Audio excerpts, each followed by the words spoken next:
Hi, welcome to the Spark channel. On this lesson, we're going to work on a past paper for Newton's law. So now we are given a box with a mass of 15 or 45 kg and is pulled with a force of 90 newtons at an angle of 50 degrees to the horizontal. So now they say the box moves at a constant velocity.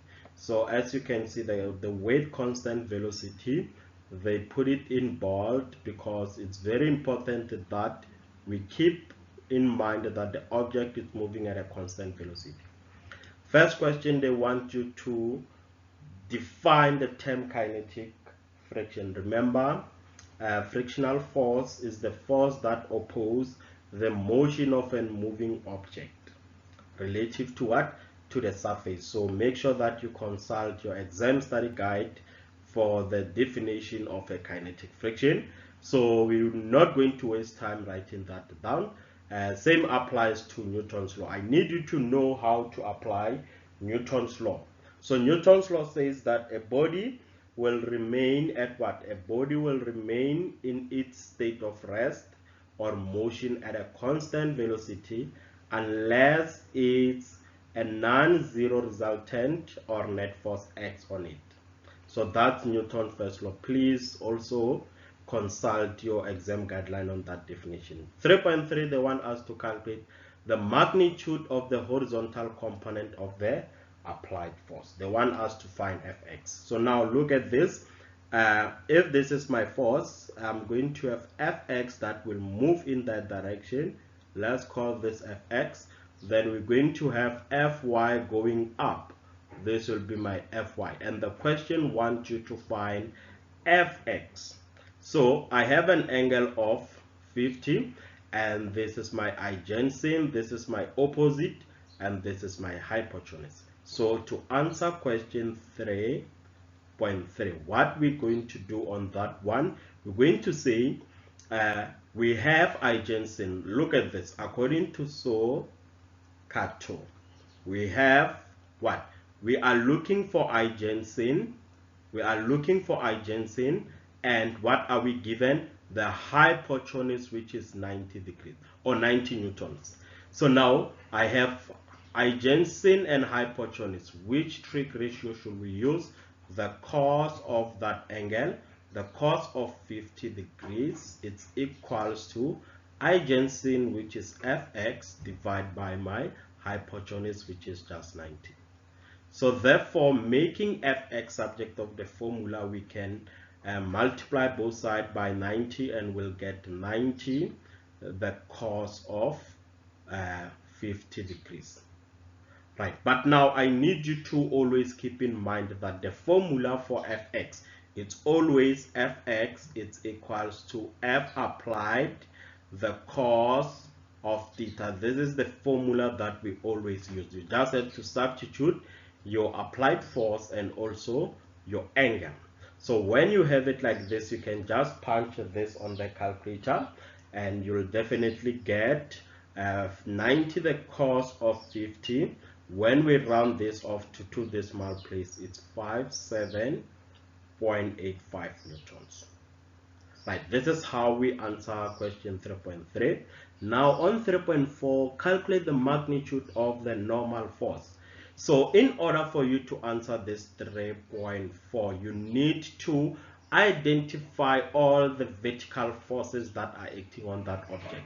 So now I know that this force will have my normal force going up, and we're going to have our Fg acting down. So these are all the forces that are acting on the object. The vertical forces, we have the normal force going up. This is my Fn. And then we also have our Fy going up, because Fy is also the vertical force. So I think it's very important that you keep in mind that Fy is going up. So now after identifying all the vertical forces, now remember this will be my Fg. So what I need you to remember is that I'm going to say my F net for vertical forces is 0. Then we can take up to be positive. So we're going to take all the forces that are going up plus normal force, we subtract all the forces that are going down, and this is equal to 0.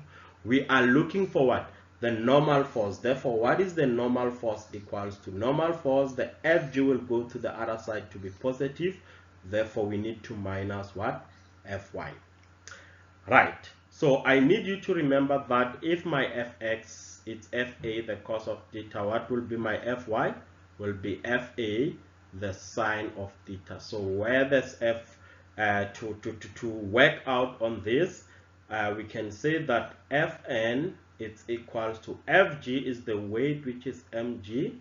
We're going to minus Fa, the sine of theta. When it's like this, everything will be easy for you to do now, because you just have to do the substitution.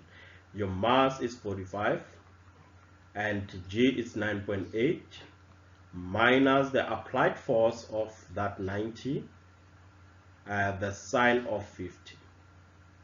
You just have to punch this on your calculator, and the answer that you get is going to be your Fn.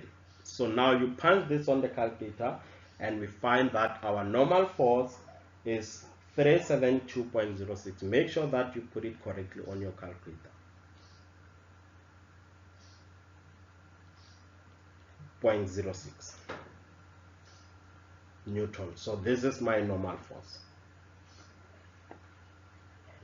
Okay, so now if we keep on working on the problem, for 3.5 they want us to calculate the coefficient of kinetic friction. So when they want you to find the coefficient of kinetic friction, what I need you is to first do what? Is to first write down the formula of kinetic friction, because we know that Fk it's equal to the coefficient of kinetic friction multiplied by what? The normal force. So this is our 3.5. Now guys, now let's use this information. Constant velocity. Why are they telling you about the constant velocity? Why do you have it on your question paper? So now look at this. In order for us to find the coefficient of friction, we have the normal force. We just calculated the normal force. We know that our Fn, we said it's 372.06. I have the normal force, and I need to first find my kinetic friction. Then when I substitute, I can make the coefficient of kinetic friction subject of the formula. So to find friction, we need to identify all the horizontal forces that are acting on the object. So this is my Fx going in that side, then this will be my Fk. So we only have two horizontal forces. So now the reason that they said that this is constant, we know that if we say F net is equal to ma using Newton's second law, but now because of the constant velocity, the acceleration is 0. So what we need to do, we just have to equate F net to what? We just have to equate F net to 0, and then now when we choose the direction, this will be 0. When we choose the direction, I can take right as positive. So all the forces that are going to right will be positive. So I'll take my Fx minus all the forces going to the left, equate this to 0. So when you solve, you can see that your Fx is equals to Fk. So the kinetic friction is equals to what? The kinetic friction is equals to our Fx, and we just calculated Fx to be 57.85.